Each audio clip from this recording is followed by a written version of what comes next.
everyone. Namo Myoho Renge Kyo. I hope you're doing well, and I appreciate you being here for another, in this case, a Go show. We're getting through a large compendium of Go shows, so I thank you for being here, joining me for this.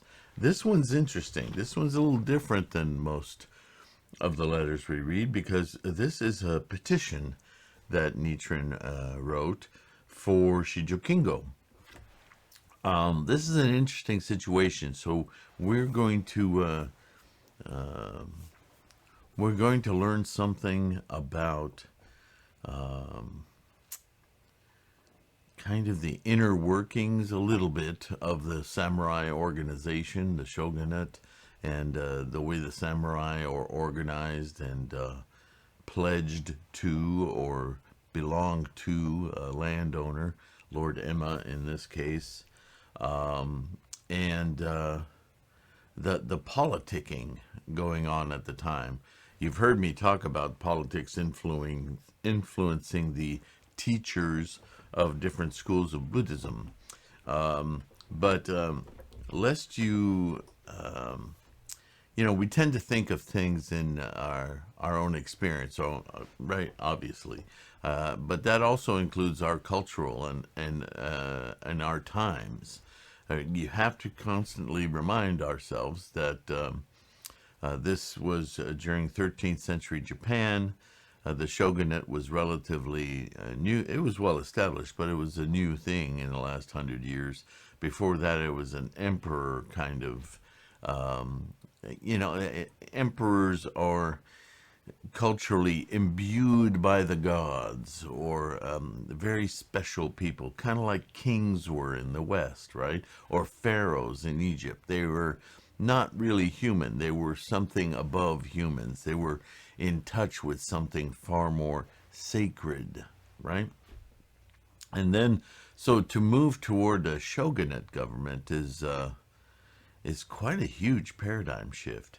But the people still have that authoritarian, kowtowing, we'll do whatever you say kind of mentality. Only now, the only imbued aspect of landowners, the elite, and their attendant servants of samurai, warriors, assassins, is quite literally the threat of death. So it's a very immediate kind of retribution, right? It's extremely authoritarian, dictatorial, and fascist in many instances, right? And so the power plays for ingratiating oneself with those in power, whatever level of power that is a very important part of the daily dynamic. Now, you may, upon first hearing that, as I would, see a very strong hierarchical structure of some sort of a meritocracy. But what we don't often think about is the flip side of that, is there's a tremendous amount of backstabbing and tattletaling and all sorts of machinations in order to tear down those who might stand in your way of a better life, more money, more security for you and your family, position, right? So it doesn't become just a situation of like financial power, like we might want a better position in a company. It also becomes because there's such a disparate chasm between the serfs and those who are privileged, that, and even within the privilege, the support, the money, the lifestyle that you're about to live or able to live, there's such huge differences that there is an embedded impetus to kind of claw your way up the ladder.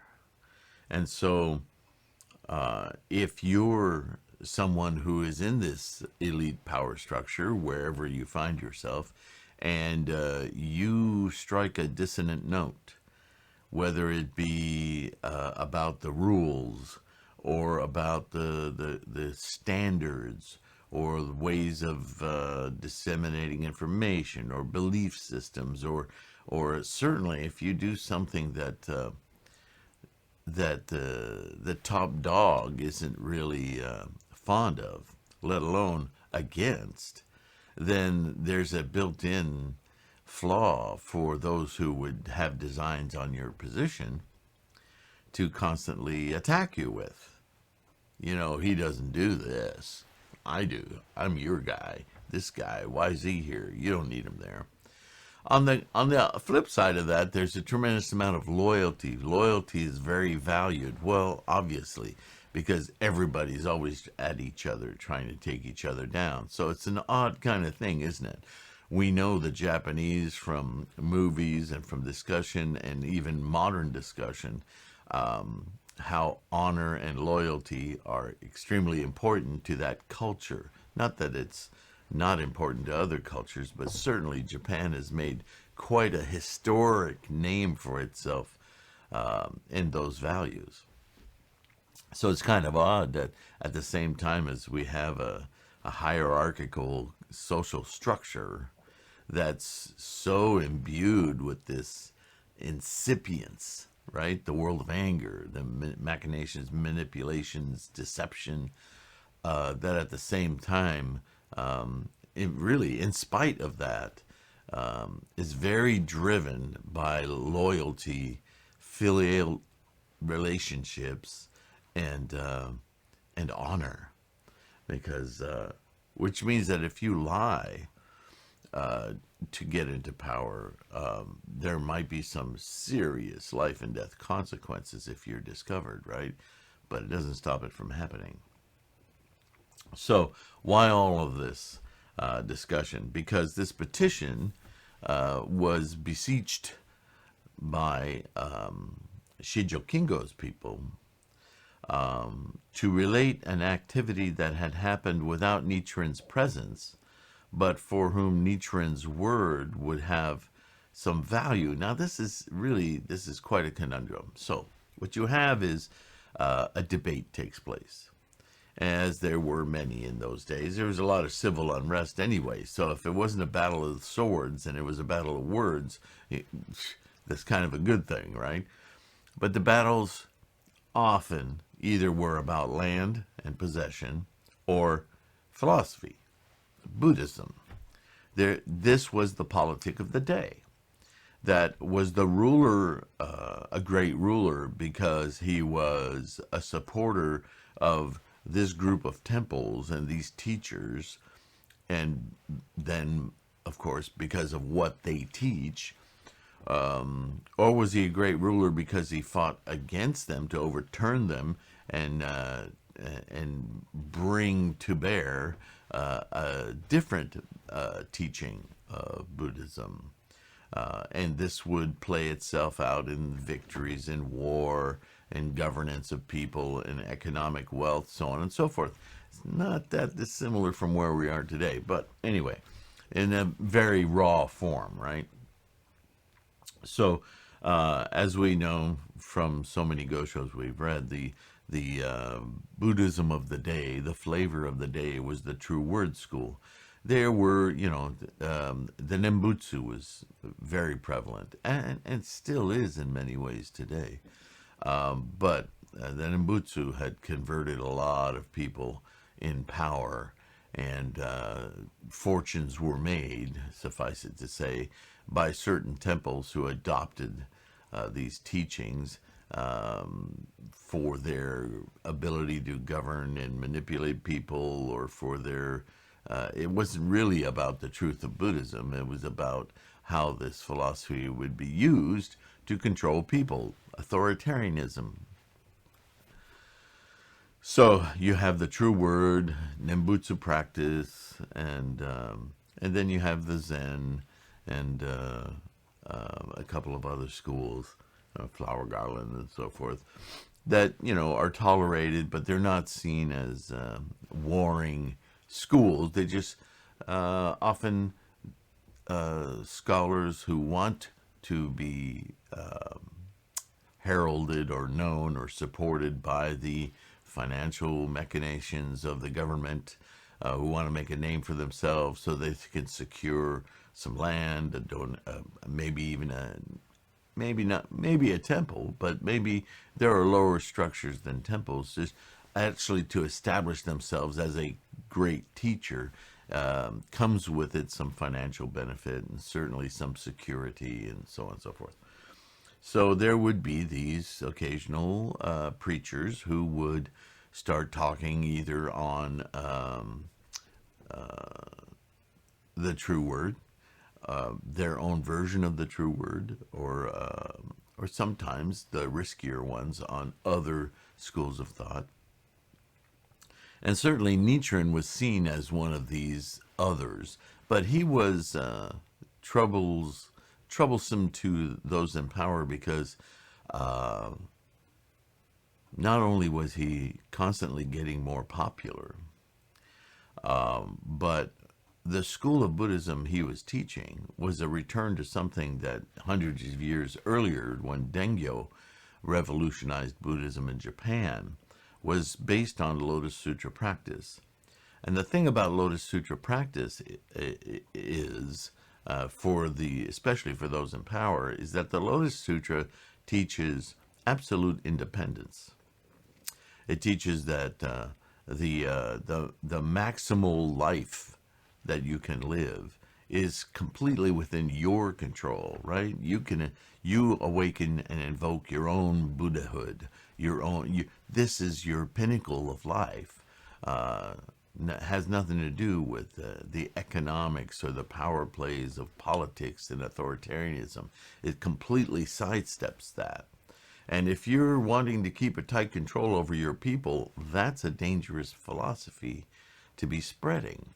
So it wasn't just the other temples who were ridiculed by the scholarship of Nichiren, who could just take them apart, take them to task, and show them how ridiculous their thinking was. So it was embarrassing to have him around for the other schools.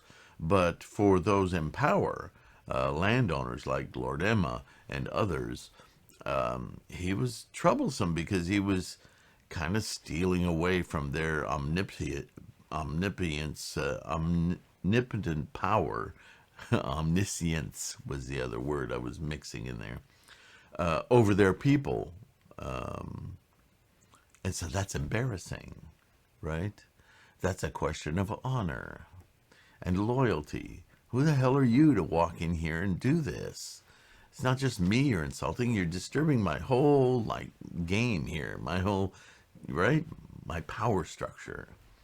So Nichiren was not well liked among the elite, but very much appreciated by followers who were incredibly loyal, because this was very powerful teaching, right? And yet they had to be very careful about practicing what Nichiren was teaching about the Lotus Sutra, because the powerful could take form of one of the samurais, might not be so honorable, might be kind of a thug working himself up the ladder of samurai to please Lord Emma, and might just show up and slaughter them and rape their women and take over their lands just to show Lord Emma, I found a defector here. I'm a good samurai, right? So this is the situation. And Lord Emma knew that Shijo Kingo, one of his senior samurais, was a follower of Nichiren. Now, if Lord Emma was not a just or honorable leader, he would just have Shijo Kingo beheaded and spread his earnings, his holdings, to other samurai, or just replace him with a different samurai. Okay, you'll be in my favor now. Go slaughter his family. But Lord Emma was known to be, he rose to his position as a landowner and an elite and part of the ruling class, as somebody who had a level head, so much as you could in those days. And so he liked Shijo Kingo, and they came up together. And by the time Shijo Kingo started following Nichiren, I mean, Lord Emma spared no words, told him, I don't like that you're doing that, but we have history, and you're important to me, so I'll tolerate it, but don't make a show of it. Keep it to yourself. And Nichiren, for his words with Shijo Kingo, was very aware of that somewhat volatile situation, and encouraged Shijo Kingo to do the same thing. Practice with conviction, but, don't make too much of a show of it. Don't be a braggart, in other words. Just, slowly people will come to understand what you're doing, and you'll help propagate this. But in your situation, don't create too many waves.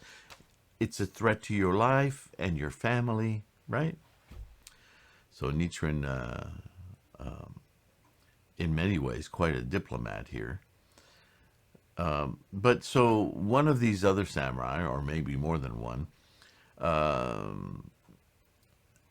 they attended a debate that happened with one of these other school teachers of Buddhism schools, and there was somebody there who was a Nichiren follower, and who made a lot of important questions to this teacher, who proposed to basically squash Nichiren and anyone else who disagreed with him, and show his superior knowledge of Buddhism and what everyone should be doing and how to practice.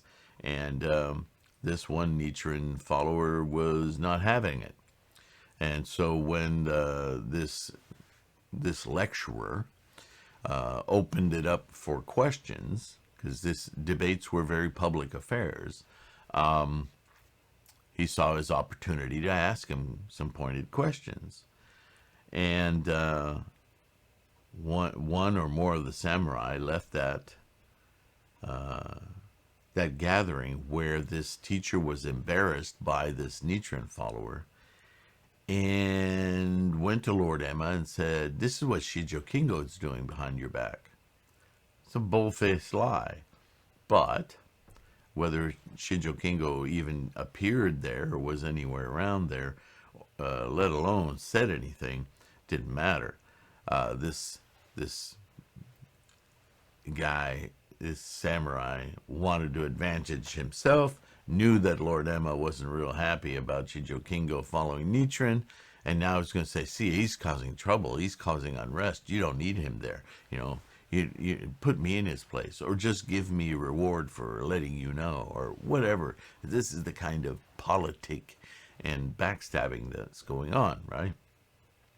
Well, Lord Emma at this point was having his troubles, because this was happening a lot. He was having his troubles with Shijo Kingo, and was thinking of pushing him away from Kamakura, where he worked intimately in the circles of Lord Emma's, and push him out to the country to some lower status, and just kind of go away and fade away and retire, and because I'm tired of having to hear all of this, and you're causing unrest, and blah, blah, blah.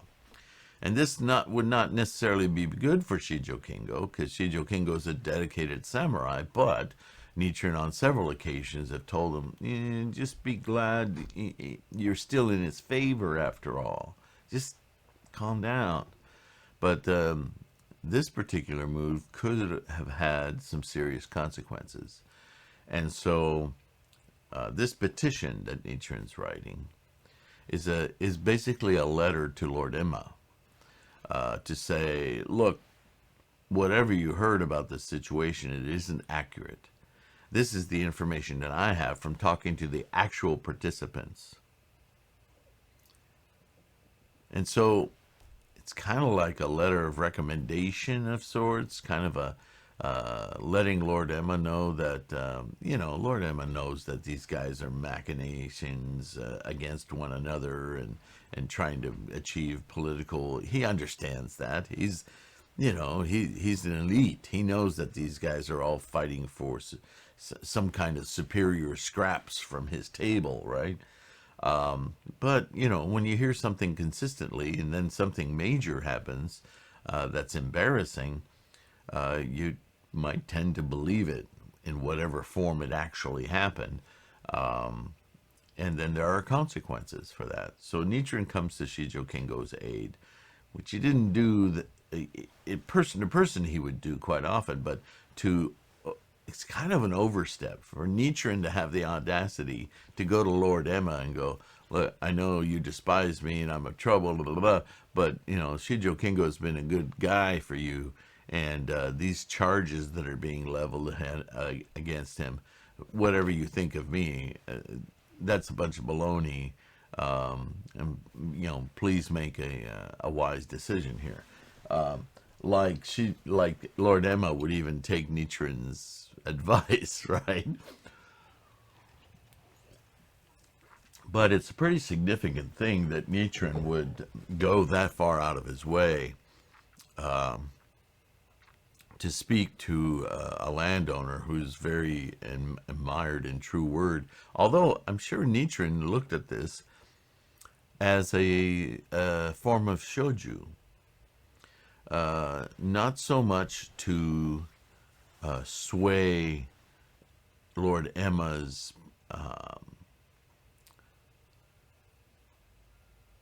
you know, fervent governing. He wouldn't want to step on Emma's toes. But to come to Shijo Kengo's defense and to so elaborately write a letter about the actual facts of what happened in an honorable way is almost, it's a demonstration of this is how a proper Buddhist behaves. This is how a Lotus Sutra teacher behaves. And so with respect.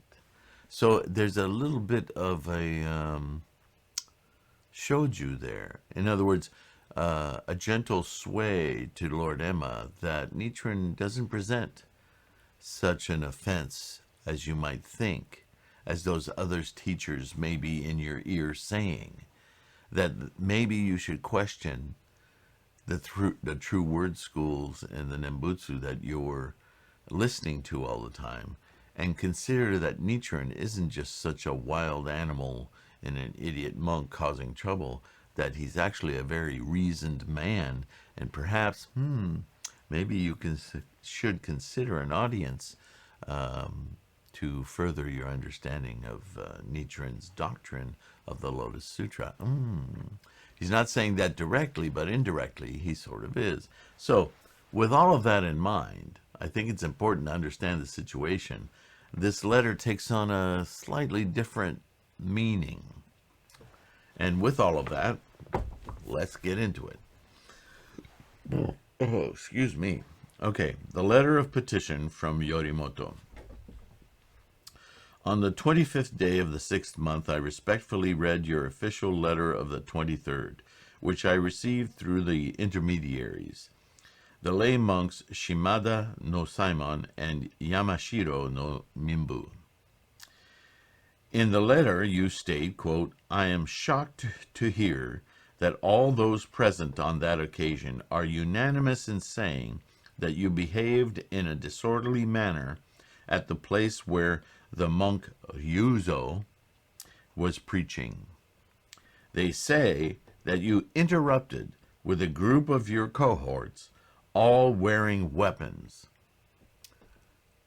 Now see, this is a public debate, and so he's being accused not only of being a Nichiren follower, but of interrupting this great teacher with weaponry and making a show as though a threat. Well, that would concern Lord Emma, wouldn't it? So, that is a groundless falsehood.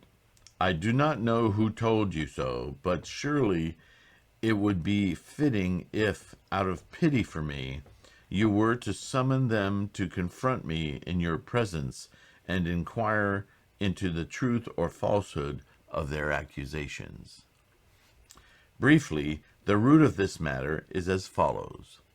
On the 9th day of the 6th month, Sammi-ko, who is a disciple of the sage Nichiren, came to my residence and said, quote, recently a monk named Ryujo-bo has arrived from Kyoto and settled in Kuwagayatsu,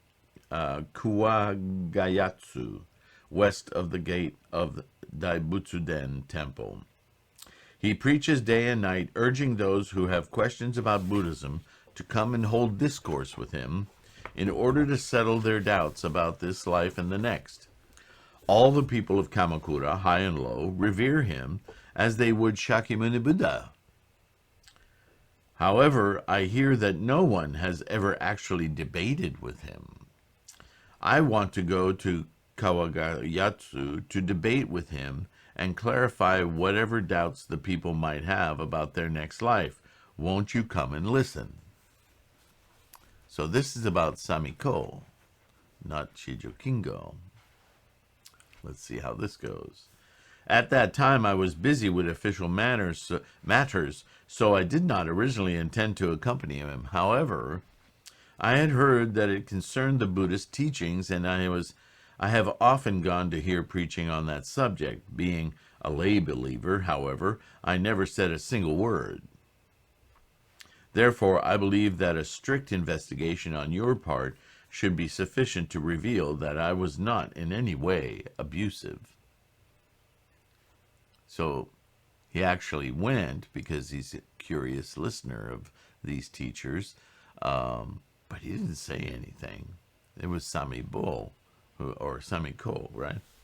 In any event, during his sermon, Ryujo-bo said, quote, if anyone among you has a question about the Buddhist teachings, please do not hesitate to ask. So he opened the floor for questions, right? So that's the first area of doubt. There was no incursion here, no like military stance against him, interrupting him. He opened the floor. So that's the first part of this lie, right? Thereupon, Sammi-ko, who said he was going to go debate him, the disciple of the monk Nichiren, raised the following question. Quote, that death is inevitable from the time of birth is certainly no cause for surprise. In addition, especially in recent times, countless people in Japan have perished in calamities. We've already talked about that. No one can fail to realize this transience, which lies before our very eyes. Under these circumstances, I heard that you, a respected monk, had come from Kyoto to dispel the doubts of the people, so I came to listen. I was feeling hesitant, thinking it rude to ask a question in the middle of your sermon, so I'm happy that you have invited anyone who has doubts to speak freely. Again, verifying that this is an opening given, not one taken. He goes on, Sammi-ko does. What puzzles me first of all is this. I am a lowly person, born in the latter day of the law in a remote land far from the birthplace of Buddhism. Yet fortunately, Buddhism, which originated in India, has already been introduced to this country. One should embrace it by all means. However, the sutras amount to no less than 5,000 or 7,000 volumes. Since they are the teachings of a single Buddha, Shakyamuni, they must essentially be one sutra. But Buddhism is divided into 8 schools. If one includes Flower Garland and True Word, or 10 schools if one includes Pure Land and Zen. Although these schools represent different gates of entry, I would presume that their truth must ultimately be one, right? Everyone should agree. However, the great teacher Kobo, the founder of the True Word School in Japan, said, quote, the Lotus Sutra, when compared with the Flower Garland and Mahavajracana Sutras, not only represent a different gate, but is a doctrine of childish theory. And the Buddha who expounded it is still in the region of darkness. He also stated the great teacher Tendai of the Lotus School and others vied with one another to steal the gi of the True Word School. The great teacher Tzu-en the founder of the Dharma Characteristics School, said, quote, "The Lotus Sutra is an expedient means, while the Profound Secret Sutra represents the truth. Those sentient beings without the nature of enlightenment can never attain Buddhahood." That's a direct contradiction to the Lotus Sutra, right? Cheng Quan, he continues, of the Flower Garland School, said, "The Flower Garland Sutra represents the root teaching, and the Lotus Sutra the branch teachings." He also said the Flower Garland Sutra is the teaching of enlightenment for the people of the sudden teaching, and the Lotus Sutra the teaching of enlightenment for the people of the gradual teaching.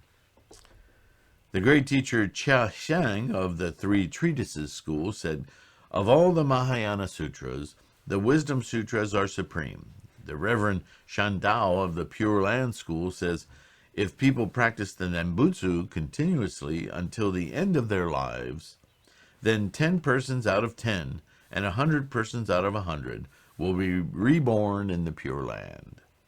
However, not even 1 person in 1,000 can be reborn there through the Lotus and other sutras." A complete contradiction of the Lotus Sutra, right?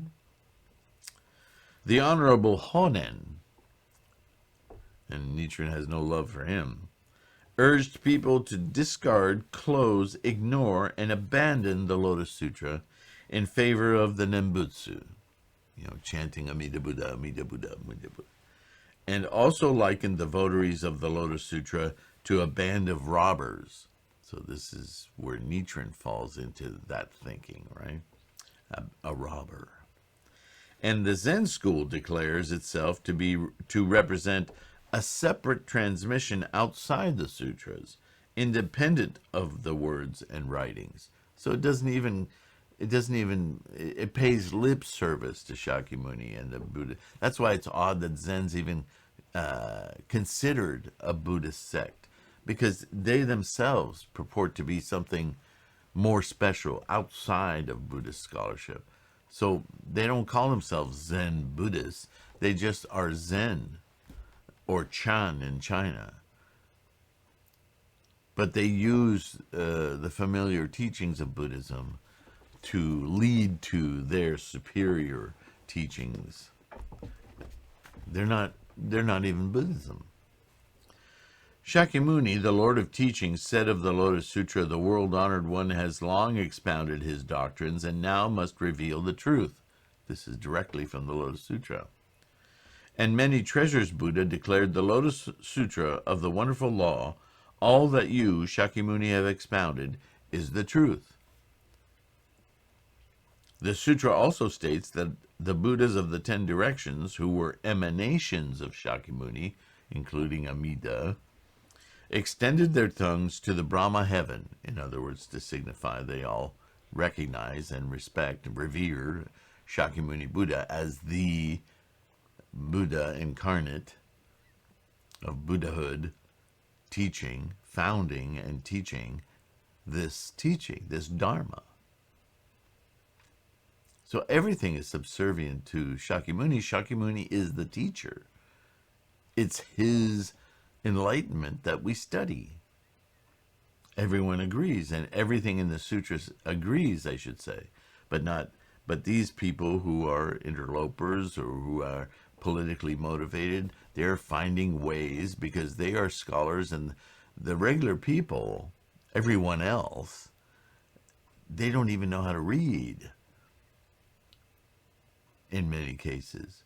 And those that do read what they're told to read by these great teachers. It's not like they can go to Amazon or a local library and pick up these texts. They're not easy to get. You have to be fortunate just to get one or a part of these texts, and they usually come to you through the only official educational arm, which is the religious world, the temples and their subordinate places. So it comes to you through monks. Right? There's no public education to speak of, right? Other than word of mouth. The great teacher Kobo wrote that the Lotus Sutra is a doctrine of childish theory, yet Shakyamuni Buddha, Many Treasures Buddha, and the Buddhas of the 10 Directions unanimously declared that all its teachings are true. This is documented. Which of all these statements are we to believe?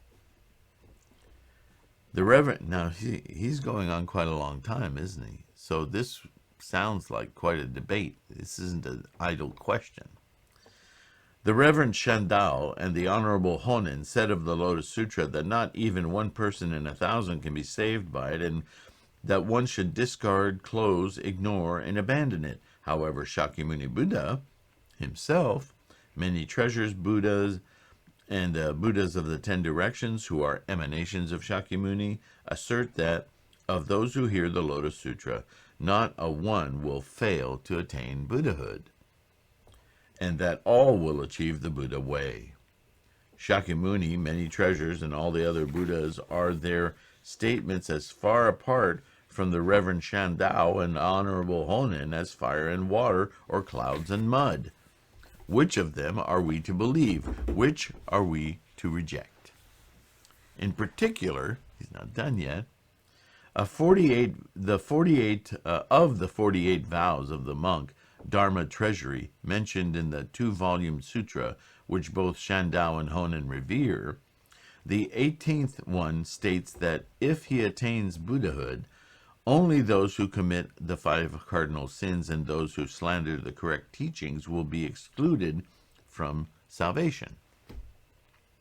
Surely this means that even if Amida Buddha's original vow is true and enables one to attain rebirth in his Pure Land, those who slander the correct teachings are excluded from rebirth in the land of Amida Buddha. So even if you go down the route of Nembutsu and Amida Buddha, if you do so while stepping on the Lotus Sutra, while saying that your teaching is superior to the Lotus Sutra, you are in fact prohibiting yourself from liberation from suffering. So even that isn't correct, according to the sutras. Now, the 2nd volume of the Lotus Sutra reads, quote, if a person fails to have a resolute mind, but instead slanders this sutra, when his life comes to an end, he will enter the Avicii hell. If these scriptural passages are true, then how can Shandao and Honen, who both regarded the Nembutsu school as representing the essence of Buddhism, escape falling into the great citadel of the Avicii hell? And if these 2 monks fall into hell, there can be no doubt that the scholars, disciples, and lay priests or believers who follow in their footsteps will also, as a matter of course, fall into the evil, unlife-affirming negative paths. So this is a direct affront to Kyuzu, or whatever his name is here. These are matters that perplex me. What is your opinion, the Honorable Ryuzo? In this matter, Sammi-ko posed his question. Pretty well-founded, pretty reasoned on scholarship. And so he's calling Ryuzo out. Ryuzo. Keep mixing the vowels. The Honorable Ryuzo answered, how could I doubt the worthies and learned men of antiquity? Ordinary monks, such as myself, believe them with profound reverence. Already indicating he doesn't like Sammi-ko's tone, right? Then Sammi-ko retorted, saying, well, these words do not impress me as those of a wise man. Everyone believes in those Buddhist teachers who were revered in their own time, but the Buddha enjoins us in the Nirvana Sutra as his final instruction. Rely on the law and not upon persons. The Buddha taught us to rely on the sutras if the Buddhist teachers should be in error. You say those teachers could not possibly be in error, but between the Buddha's golden words and your personal opinion, I am committed to the former. So this is the direct challenge now.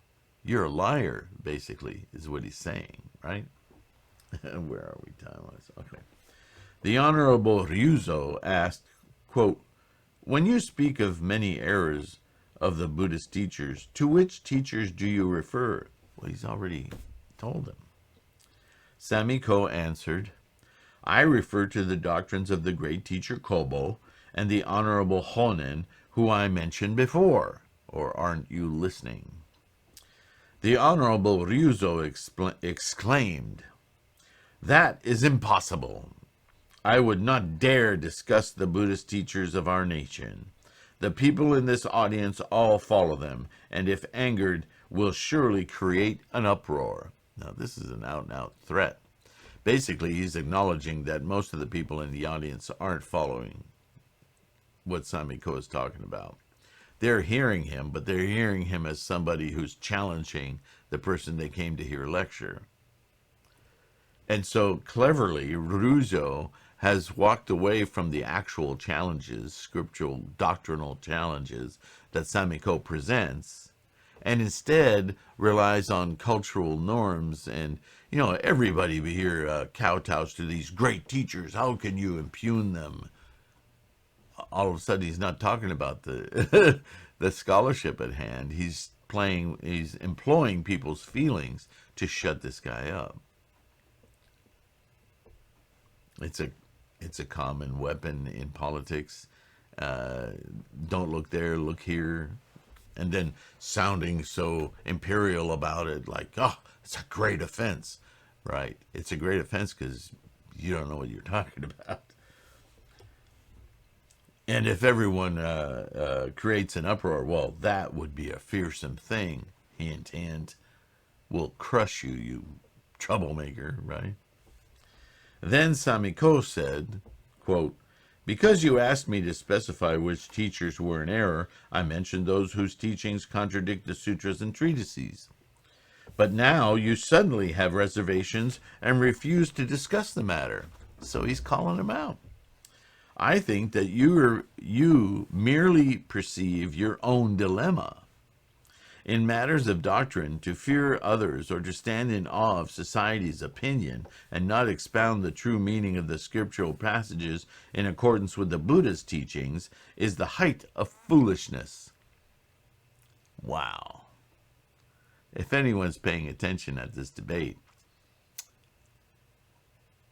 they must be swayed. They must at least be having doubts, right? So Ryuzo is in deep yogurt now, because he's contradicting every ethic of what he's supposedly doing. Sammi-ko goes on, you do not appear to be a wise or honorable monk. As a teacher of the law, how can you not speak out when evil doctrines spread throughout the land, when the people fall into the evil paths, and the country stands on the brink of ruin? That is why the Lotus Sutra reads, quote, we care nothing for our bodies or lives, and the Nirvana Sutra says, even though it cost him his life, if you are a true sage, how can you begrudge your life in fear of the world or of other people?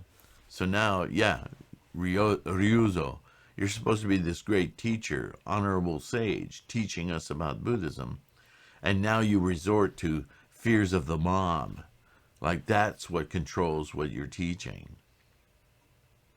That's not Buddhist. That's not Buddhist at all. Quote, even in non-Buddhist literature, we find mention of a man named Quan Lung Feng, who was beheaded, and of the worthy Pi Kan, who has his chest torn apart or open. But because Quan Lung Feng remonstrated with King Chie of the Xia dynasty and Ping Kang admonished King Chao of the Yin dynasty, their names have been handed down in history as those of worthies, because they stood for their teachings. You're kowtowing to the mob.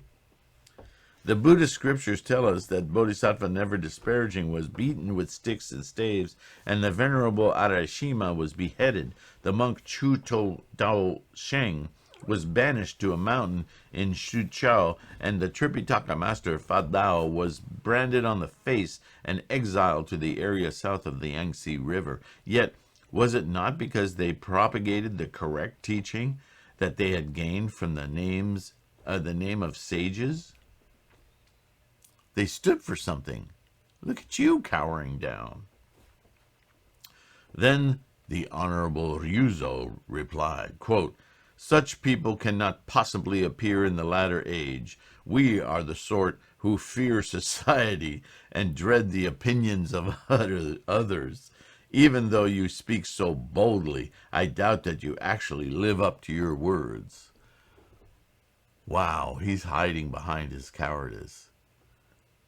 But I guess he's hoping that he'll get the mob on his side. We listen to authority. That's what we do in Japan. We're loyal subjects. We just do what we're told. I doubt that you'll stand up to your loud, objections here. You don't live them. You just like to be a disruptor. This is a slippery slope. This is a very dangerous debate going on here. Sammi-ko retorted, quote, "How can you possibly know another's mind? Let me tell you that I am a disciple of the sage Nichiren, who is now widely known throughout the country. Although the sage, my teacher, is a monk in the latter age, unlike the eminent monks of our day, he neither seeks invitations nor flatters people, nor has he earned the slightest bad reputation in secular matters. He's an honorable man, unlike you, Ryuzo, right? He simply declares, in light of the sutras, that because the evil teachings of such schools as the True Word, Zen, and Pure Land, as well as their slanderous monks, fill this country, and everyone from the ruler on down to the general populace has taken a resolute mind in them, the people have all become arch enemies of the Lotus Sutra and Shakyamuni Buddha. In this life, they will be forsaken by the deities of heaven and earth and suffer invasions by a foreign country, and in the next life, they will fall into the great citadel of the Avicii hell. So there it is. That's what he wanted to get to all along, right? So Sammi-ko, I like him. He's pretty ballsy. But this has nothing to do with Shijo Kingo, does it? So he goes on. He has said that if he declares such a thing, he will incur great enmity. But that if he does not, he cannot escape the Buddha's condemnation. The Nirvana Sutra says if even a good monk sees someone destroying the teachings and disregards him, failing to reproach or to oust him or to punish him for his offense, then you should realize that that monk is betraying the Buddha's teachings. Realizing that if in fear of the world's opinion he did not speak out, he would fall into the evil paths, my teacher, Nichiren, has risked his life for more than 2 decades from the Kensho era through this 3rd year of the Kenji era without slackening in the least. So listen to you, wimp, coward, kowtowing to the mob and being all loyal. You're not practicing Buddhism correctly. My teacher, Nichiren, is an exemplar.